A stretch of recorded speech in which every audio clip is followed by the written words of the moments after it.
How to create your Line account. Hi everyone, this is Kate and welcome back to another video. And on today's video, we will learn how we can create a Line account. So without further delay, let's get started with this video. First of all, you need to install Line application in the mobile device. After that, open up Line application.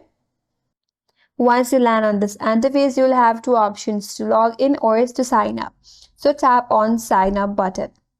Now, first of all, you have to select your country. Tap on the drop down and select your country. Once done, tap on continue with Google. Select your Google account that you want to use to create your account.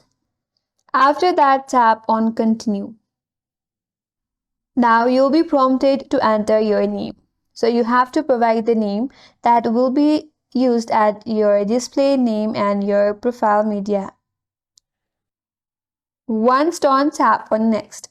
Now you'll be prompted to create your password, and while creating a password, make sure that your password is 8 or more characters and has at least 3 of the following, that is an uppercase, a lowercase, a number and a symbol.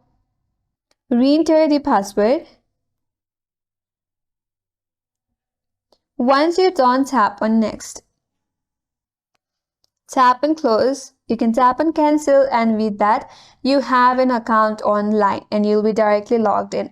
So that's how you can sign up in Line, and that's all for today's video. Hope this video was helpful, and if you're new to our channel, consider subscribing. Thanks for watching and stay tuned for more videos.